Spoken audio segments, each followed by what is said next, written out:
Mr. Bimby Aquino Yap, true nga bang may bubuhayin or meron pong ibabalik kasama si Raisa May Dizon? So yan ang ating pag-uusapan maya-maya lang. But before that, if you haven't subscribed yet to my YouTube channel, please don't forget to like, share, and subscribe at hit mo na rin ang notification bell for more showbiz updates. So ito na, let's talk about this one.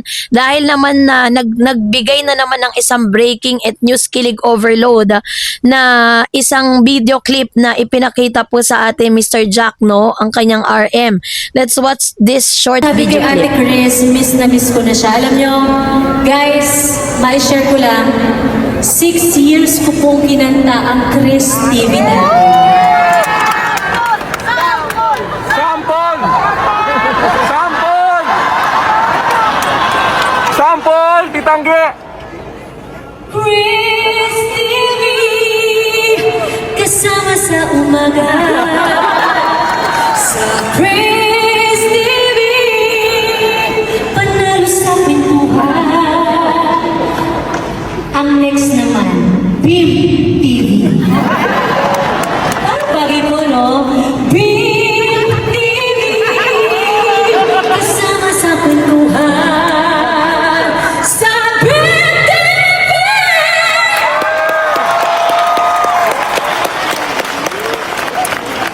Thank you, Bim! Sa 15th year anniversary concert ni Miss Angeline Quinto kung saan ay present nga ito pong si Papa Jack maging si Bimby Aquino para po suportahan ang kanyang ate sa kanyang concert ay inacknowledge ni Miss Angeline ang presence nitong si Mr. Bimby Aquino kung saan ay napag-usapan at nagkaroon ng magalaking idea ang mga fans at ilan sa mga producers and directors na meron pong ibalik kasi doon po sa concert kinanta po at pinasalamatan ni Angeline si Miss Chris Aquino for choosing her to sing or to sang yung kanya pong kanyang theme song na Chris TV kung saan pinalitan niya ito ng Bimby TV. No, kaya naman nagsigawan yung mga tao na parang nagkaroon sila ng idea na magkakaroon ng legacy continuation. Malaking usap-usapan ngayon sa social media ang chika na itutuloy ni Bimby Aquino Yap ang iconic talk show ng kanyang ina na si Chris Aquino or Chris TV at papangalanan na itong Bimby TV. At mas nakakakilig at nakakahype pa rito, ang kauna-unahang tampok na guest ay walang iba kundi ang kanyang paboritong Davercats co-host at partner in crime na si Raisa May Dizon. Ang pagsisimula ng Bimby TV at ang Maybe Chemistry, ang pagpasa ng corona mula sa nakasanayang talk show format na kinagis na ng madla kay Chris, magdadala si Bimby ng bagong timpla ng angkop sa Gen Z at mas candid, mas chill, may halo ng konyo meets, kanal humor at puno ng genuine banter. Syempre yung kanilang first guest priority, hindi nakakagulat na si Raisa May Dizon ang kauna-unahang bisita. Ang dalawa ay may bukod tanging chemistry na organic at hindi pilit dahilan para maging paboritong tambalan sila ng viewers at netizen.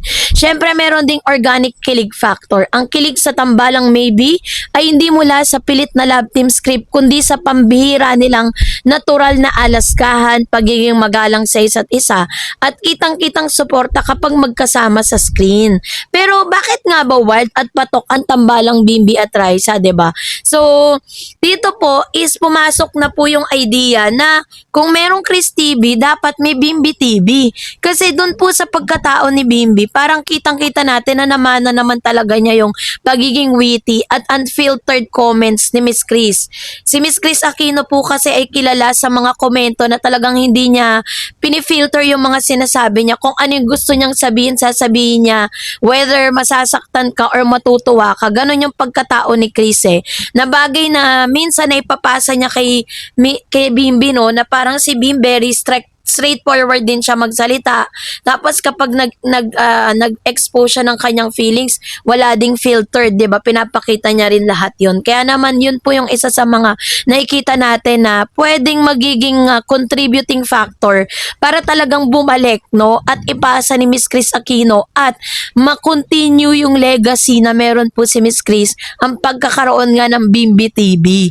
At hindi po imposible 'yun kasi meron pong TV5 ngayon na pwede pong bilhin ng TV5, yung pong franchise na yon sa ABS-CBN. Or pwede rin na ituloy ng ABS through Kapatid Network, 'di ba? So, eto na. So, nagiging wild po kasi at nagiging parang patok yung tambalan nila dahil sa kanilang unique dynamic at crossover charm. Magkaiba man ang pinanggalingang background, si Bimbi na lumaki sa showbiz royalty at lifestyle at si Raisa na isang self-made star na lumaki sa mundo ng masa at komedya. Nagtagpo ang dalawa sa gitna sa pamamagitan ng mutual respect at magaan na pakikitungo. Of course, may viral social media content. Bawat palitan nila ng hirit at simpleng ngitian ay mabilis na nagbabiral sa TikTok Reels at YouTube Sports. Ang tambalan nila ay patunay na ang totoong karisma ay nagmumula sa magandang koneksyon at magkasundong personalidad.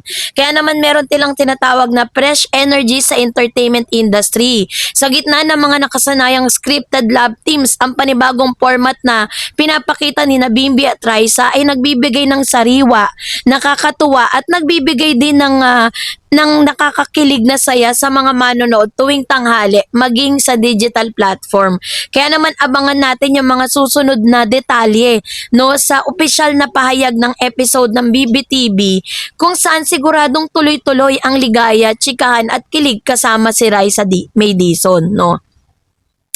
And of course, bagamat taglay ni Bimbi Aquino Yap ang kakaibang vocal infections at candid na energy ng kanyang ina, ang kanyang estilo sa pag-host din ay nagpapakita ng malinaw na pagbabago na angkop sa modernong digital audience, ang on-screen persona at tono. Si Kris Aquino, the queen of all media, ay tinaguyod ang kanyang brand sa pamamagitan ng mataas na energy.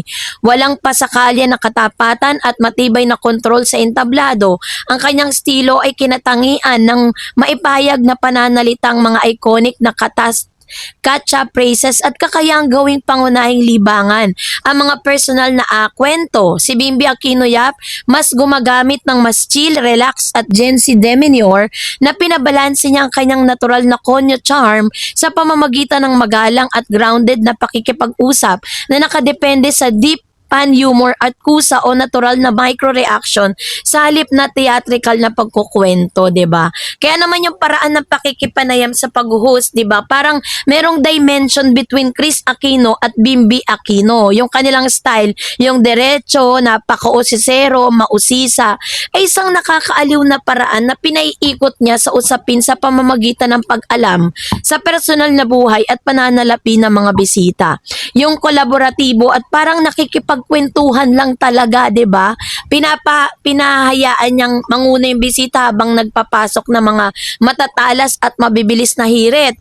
Yung kanilang bilis at energy, yung mabilis na dynamics at mga otoridad, siya ang natural na nagdidikta ng mabilis na takbo ng kanilang show at bilis na takbo ng broadcast. Kaya mabilis na nag-a-adjust ang mga receptives. Kaya yung apela ng audience, no, ng pagbibigay ng platform or pagbagay ng platform. Sa panahon kasi ni Kris, yung kanilang domination ng traditional TV ay dinisenyo para sa mas malawak na audience ng pang-umaga at pampananghalian telebisyon. Ang kanyang format na nakasalalay sa mga structured segment like Kris TV, The Boss, kung saan siya yung pangunahing boses at tagapagsalaysay. Ngayon, cross-platform at social first, mas angkop para sa maikli at mabilis mag-viral na content. Ang kanyang pakikipag-interact tulad kay Raisa May, Chemistry, ay mas umaangat sa mga clip-based formats gaya ng TikTok Reels at YouTube Shorts, kung saan mas patok ang mga natural na hindi scripted na eksena. Kaya naman yun po yung ilan sa mga inaasahan natin kung sakasakali na mapagbibigyan at talagang kumbaga meron pong isang director at producer na magpuproduce para sa kanilang dalawa. The legacy continues, 'di ba? Through Mr. Bimbi Aquino and Raisa May Dizon. Paano kaya kung nagkaroon ng collaboration Bimbi TV / Raisa May Dizon shows? Why not? And that's it for today. For more videos and updates, please don't forget to like and subscribe, and please don't forget to follow my Facebook page, Dar Eds TV and Dar Eds channel. God bless everyone.